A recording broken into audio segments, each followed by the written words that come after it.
नमस्कार दोस्तों, इस वीडियो में दिल्ली पुलिस के 20 दिसंबर के फर्स्ट शिफ्ट के हम सभी प्रश्न देखने वाले। तो चलिए शुरू करते हैं। जो लोग नए हैं चैनल को सब्सक्राइब जरूर कर लीजिएगा और वीडियो को लाइक कर दीजिएगा। तो चलिए शुरू करते हैं।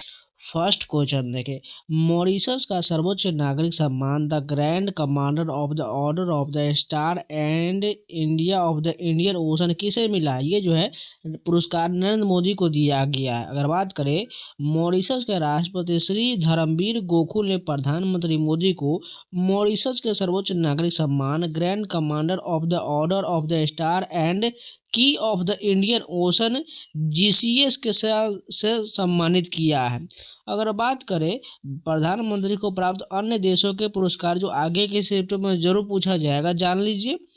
रूस का ऑर्डर ऑफ सेंट एंड्रयू पुरस्कार मिला है, यूएई का जायद मेडल मिला है, फ्रांस का grand cross of the legion of the honour पुरस्कार मिला है, मालदीव का रूल ऑफ इजुद्दीन और नाइजीरिया, साइप्रस, फिजी जैसे देशों के प्रतिष्ठित पुरस्कार मिल चुका। टोटल जो है 28 देशों के जो है अभी तक प्रधानमंत्री नरेंद्र मोदी को ये पुरस्कार प्राप्त हो गया है और ये मैंने स्पीडी करंट में कराया हुआ है, जाकर जरूर देख लीजिएगा। नेक्स्ट क्वेश्चन देखिए, तराइन का युद्ध किन शासकों के बीच हुआ था? तराइन के युद्ध की बात करते तो 1191 और 92 में मुख्य रूप से अजमेर और दिल्ली के चौहान शासक पृथ्वीराज चौहान और मोहम्मद गोरी शासक के बीच हुआ था। जो पहले युद्ध में पृथ्वीराज चौहान जीते और दूसरे में मोहम्मद गोरी विजय हुआ, जिसमें उत्तर भारत में मुस्लिम शासन की नींव रखा था। भारत के कुछ प्रमुख युद्ध जान लीजिए जो आगे के शिफ्टों में जरूर पूछा जाएगा।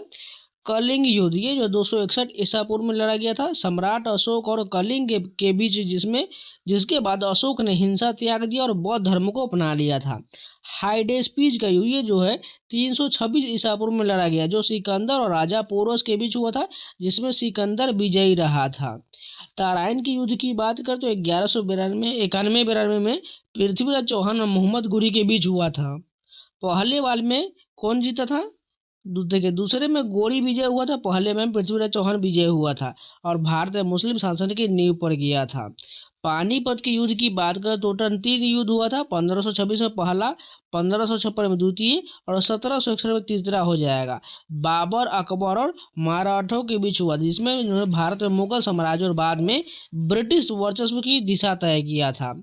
हल्दी घाटा के युद्ध 1576 में हुआ था, महाराणा प्रताप और मुगल सेना के बीच। पलासी के युद्ध 1757 में ब्रिटिश ईस्ट इंडिया कंपनी और बंगाल के नवाब सिराजुद्दौला के बीच, जिसने भारत में ब्रिटिश राज की शुरुआत किया था। बक्सर के युद्ध की बात करें तो 1764 में हुआ था, मीर कासिम अवध के नवाब और मुगल बादशाह की संयुक्त सेना और अंग्रेज के बीच, जिसने ब्रिटिश शक्ति को और मजबूत किया था। उसके अलावा विश्व इतिहास के प्रमुख युद्ध में बात करें तो प्रथम विश्व युद्ध जो है 1914 से 18 तक चला था, जिसमें मित्र राष्ट्र में ब्रिटेन, फ्रांस और केंद्रीय शक्ति जर्मनी, ऑस्ट्रिया, हंगरी के बीच लड़ा गया, जिसने यूरोप का नक्शा बदल दिया। द्वितीय विश्व युद्ध की बात करते हैं 1939 से 45 तक हुआ था। धुरी राष्ट्र, जिसमें जर्मनी, इटली, जापान और मित्र राष्ट्र में ब्रिटेन, फ्रांस, सोवियत संघ, अमेरिका के बीच, यह मानव इतिहास का सबसे बड़ा और विनाशकारी संघर्ष था। नेक्स्ट क्वेश्चन देखिए, एक और अश्वत्थामा पुस्तक की रचना मूल रूप से किस भाषा में किया गया है? डोगरी भाषा में किया गया है। एक और अश्वत्थामा नामक पुस्तक की रचना चमन अरोरा ने लिखा है, जिसके लिए उन्हें साहित्य अकादमी पुरस्कार 2024 से सम्मानित किया गया। यह डोगरी भाषा के एक लघु कथाओं का संग्रह है जो मानवीय स्थिति और दार्शनिक विषयों पर केंद्रित है। नेक्स्ट क्वेश्चन देखिए, पेनाल्टी कॉर्नर शब्द किस खेल से संबंधित है?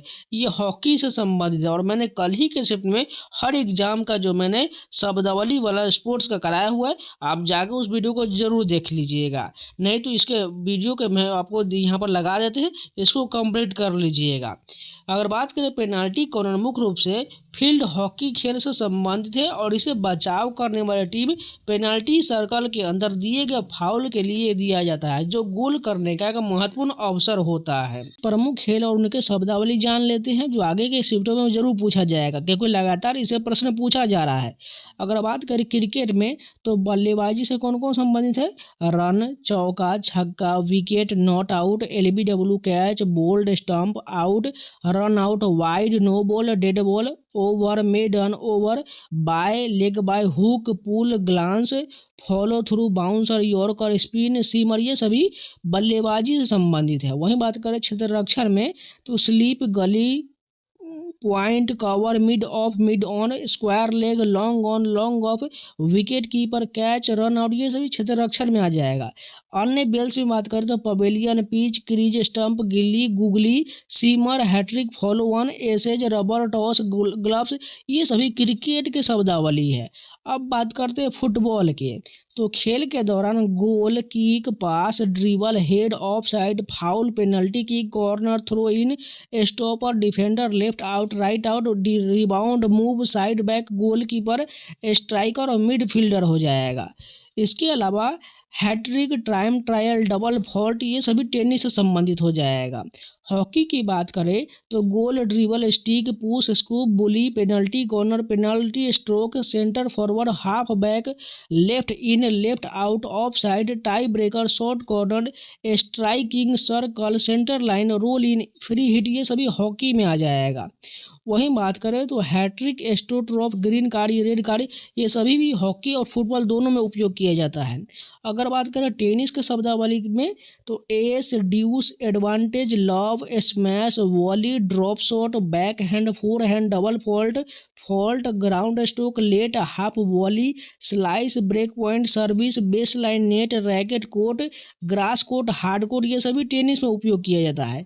शतरंज में चेकमेट गैम्बिट चाल गतिरोध grand master international master castling प्यादा घोड़ा ऊंट हाथी रानी राजा, ये सभी शतरंज में शब्दावली हो जाएगा। बास्केटबॉल में dribble pass shoot basket foul free throw double foul technical foul turn over rebound jump ball dunk paint guard forward centre point guard shooting guard small forward power forward centre west, ये सभी basketball में। Next question है, किस कन्नड़ लेखक के लघु कथा heart lamp को अंतर्राष्ट्रीय बुकर पुरस्कार 2025 की सूची में शामिल किया गया? बानू मुश्ताक की पुस्तक को दिया गया। अगर बात करें हार्ट लैम्प पुस्तक की रचना भारतीय लेखिका बानू मुश्ताक ने किया है, जो मूल रूप से कन्नड़ भाषा में लिखा गया है, और ये लघु कहानियों का संग्रह और इसका अनुवाद दीपा भस्त्री ने किया, जिसके लिए उन्हें 2025 के अंतर्राष्ट्रीय बुकर पुरस्कार से सम्मानित किया गया। यह दक्षिण भारत के पितृसत्तात्मक मुस्लिम समुदायों की महिलाओं के जीवन और संघर्षों को दर्शाता है, और यह कन्नड़ भाषा के साहित्य की पहली पुस्तक जिसने यह प्रतिष्ठित पुरस्कार जीता है। नेक्स्ट क्वेश्चन देखें, निम्नलिखित में से कौन सा लोक नृत्य जो है, यहाँ पर टाइपिंग मिस्टेक है, लोक नृत्य गुजरात से संबंधित नहीं है? तो ऑप्शन में तो नहीं पता चल पाया है, लेकिन गुजरात के लोक नृत्य जान लीजिए। गुजरात के प्रमुख लोक नृत्य में गरबा डांडिया रस भवाई टिप्पणी हुडो सीधी धमाल, जो नवरात्रि और अन्य त्योहारों पर जीवन संगीत और रंगीन वेशभूषा के साथ किए जाते हैं। खासकर गरबा को हाल ही में यूनेस्को ने विश्व धरोहर सूची में शामिल किया है। यहाँ पर बात करें कुछ अन्य राज्यों के सभी लोक नृत्य जान लीजिए, जो आगे के शिफ्टों में जरूर पूछा जाएगा। तो सबसे पहले पंजाब में बात करें तो भांगड़ा गिद्धा धमाल डफ, ये सभी पंजाब का लोक नृत्य है। राजस्थान में बात करें तो घूमर गणगौर कालबेलिया तेरह ताली चारी नृत्य, ये सभी राजस्थान का लोक नृत्य है। उत्तर प्रदेश में बात करें तो नौटंकी रासलीला कजरी झोरा चरकूला, ये सभी उत्तर प्रदेश का लोक नृत्य है। केरल की बात करें तो कथकली मोहिनीअट्टम, ये शास्त्रीय नृत्य जो है केरल का है। ओडिशा की बात करें तो छऊ सवारी घुमुरा पैका और कर्मा डांस, ये सभी ओडिशा का लोक नृत्य है। झारखंड की बात करें तो पाइका छऊ कर्मा मुंडा संथाल फगुआ, ये सभी झारखंड का लोक नृत्य है। पश्चिम बंगाल की बात करें तो लाठी गंभीरा जातरा बाउल छऊ, ये सभी पश्चिम बंगाल का है। तमिलनाडु की बात करें तो भरतनाट्यम शास्त्रीय नृत्य है। कुम्मी कोलट्टम कवारी अट्टम, ये सभी तमिलनाडु का लोक नृत्य है। हरियाणा की बात करें धमाल मंजीरा खेरा झूमर लूड़, ये हरियाणा का लोक नृत्य हो जाएगा। मध्य प्रदेश की बात करें तो जवारा मटकी ग्रीडा और तेरह ताली हो जाएगा। बिहार की बात करें तो जट जटिन कर्मा झूमर पाइका, झारखंड से जुड़ा हुआ, इस कारण पाइका बिहार में भी कभी कभी आता है, लेकिन पाइका आपको हमेशा झारखंड ही लगाना है। असम की बात करें तो शास्त्रीय नृत्य है बिहू भोरताल, ये सभी असम का लोक नृत्य। नेक्स्ट क्वेश्चन देखिए, पेले एक प्रसिद्ध खिलाड़ी है जो किस खेल से संबंधित, सभी को पता है फुटबॉल से संबंधित है। पेले ब्राजील देश के महान फुटबॉलर थे जिन्होंने ब्राजील के राष्ट्रीय टीम के लिए खेलते हुए 3 बार फीफा विश्व कप जीता है। 1958 में और 62 में और 70 में जीता है और उन्हें फुटबॉल के इतिहास के सबसे महान खिलाड़ियों में एक माना जाता है। नेक्स्ट क्वेश्चन देखिए, द लॉजिस्टिक परफॉर्मेंस इंडेक्स की संस्था द्वारा जारी किया जाता है, वर्ल्ड बैंक ग्रुप के द्वारा जारी किया जाता है। और मैंने जितने भी सूचकांक के प्रश्न होता है वह ने स्पीडी करंट अफेयर में कराया हुआ है, आप जाके प्लेलिस्ट में जरूर देख लीजिएगा। अगर बात करें लॉजिस्टिक परफॉर्मेंस इंडेक्स LPI विश्व बैंक द्वारा जारी किया जाता है, जो वैश्विक लॉजिस्टिक प्रदर्शन को मापने और बेंचमार्क करने के लिए एक द्विवार्षिक यानी हर 2 साल में रिपोर्ट, ताकि देशों को अपनी आपूर्ति श्रृंखला की चुनौतियों और अवसरों की पहचान करने में मदद मिल सके।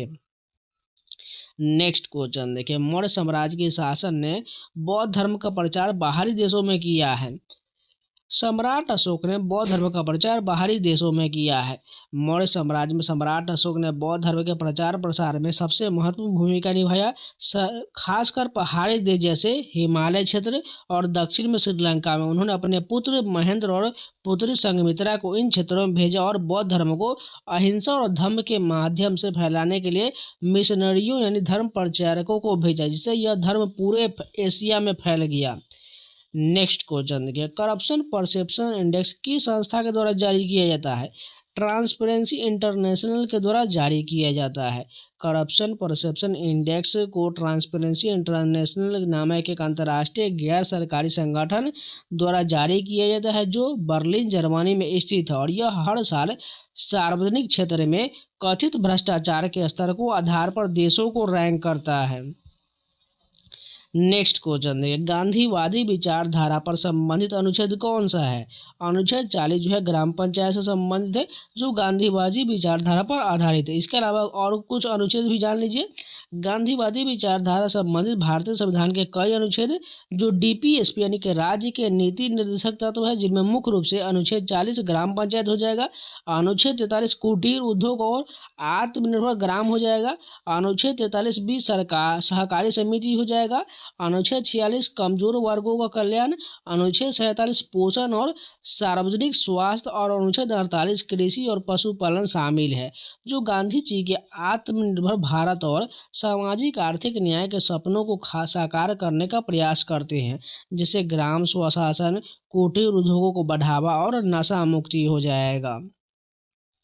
नेक्स्ट क्वेश्चन देखिए, कबड्डी के जनक किसे कहा जाता है। हरजीत बरार बाजा खाना को कबड्डी के जनक कहा जाता है। कबड्डी के जनक यानी फादर ऑफ कबड्डी के रूप में हरजीत बरार बाजा खाना को जाना जाता है, क्योंकि उन्होंने इस पारंपरिक खेल को लोकप्रिय बनाने और इसके नियमों को मानकीकृत करने में महत्वपूर्ण भूमिका निभाया है, जिससे यह संगठित खेल बना। उन्होंने 1930 के दशक में प्रदर्शन मैच आयोजित किए और खेल को बढ़ावा दिया। नेक्स्ट क्वेश्चन देखिए, कोई विधेयक धन विधेयक है नहीं, यह कौन तय करता है। ये विधानमंडल से संबंधित प्रश्न पूछा गया, तो इसका जो है राइट आंसर विधानसभा के अध्यक्ष हो जाएगा। वहीं संसद में पूछा जाए तो लोकसभा के अध्यक्ष हो जाएगा।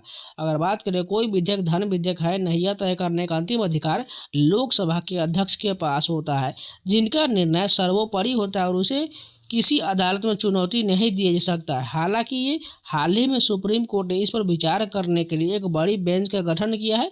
यदि अध्यक्ष किसी विधेयक को धन विधेयक के रूप में प्रमाणित करते हैं तो राज्यसभा उसे संशोधित नहीं कर सकते, केवल सिफारिश दे सकते हैं और लोकसभा अध्यक्ष का निर्णय अंतिम होता है। नेक्स्ट क्वेश्चन है, कबड्डी के खेल में एक टीम में कितने खिलाड़ी मैदान पर उतरते हैं। 7 खिलाड़ी मैदान पर उतरते हैं। विभिन्न खेलों में खिलाड़ियों की संख्या जान लेते हैं, जैसे क्रिकेट, फुटबॉल और हॉकी में 11 खिलाड़ी होता है, बास्केटबॉल में 5 खिलाड़ी होता है, कबड्डी और नेटबॉल में 7 खिलाड़ी होता है, पोलो में 4 खिलाड़ी और शतरंज में 1 खिलाड़ी एक टीम की बात की है, इसलिए जो यहाँ पर 1 खिलाड़ी दिया गया है। जबकि रग्बी में 15 खिलाड़ी होते हैं। उसके अलावा खो खो में 9 खिलाड़ी मैदान पर होते हैं, जबकि कुल 12 खिलाड़ी होता है। नेक्स्ट क्वेश्चन देखा, स्वतंत्र भारत के पहले वित्त मंत्री कौन थे। RK शनमुखम शेट्टी थे। अगर बात करें स्वतंत्रता के समय 15 अगस्त 1947 के पहले मंत्रिमंडल के कुछ प्रमुख सदस्य जान लीजिए। तो जवाहरलाल नेहरू जो प्रधानमंत्री थे यानी विदेश राष्ट्रमंडल और वैज्ञानिक अनुसंधान के ये मंत्री थे। इसके अलावा सरदार वल्लभ भाई पटेल गृह मंत्री, सूचना एवं प्रसारण और राज्य मंत्री थे। डॉक्टर राजेंद्र प्रसाद खाद्य एवं कृषि मंत्री थे। मौलाना अबुल कलाम आज़ाद शिक्षा मंत्री थे। सरदार बलदेव सिंह रक्षा मंत्री थे। डॉक्टर भीमराव अम्बेडकर कानून मंत्री थे। श्यामा प्रसाद मुखर्जी उद्योग एवं आपूर्ति मंत्री थे। अगर बात करें वर्तमान के कैबिनेट मंत्री में, तो श्री शिवराज सिंह चौहान कृषि एवं किसान कल्याण मंत्री और ग्रामीण विकास मंत्री हैं। डॉक्टर सुब्रमण्यम जयशंकर यानी कि एस जयशंकर जो है ये विदेश मंत्री है। श्री जगत प्रकाश नड्डा स्वास्थ्य परिवार कल्याण मंत्री और रसायन और उर्वरक मंत्री हैं।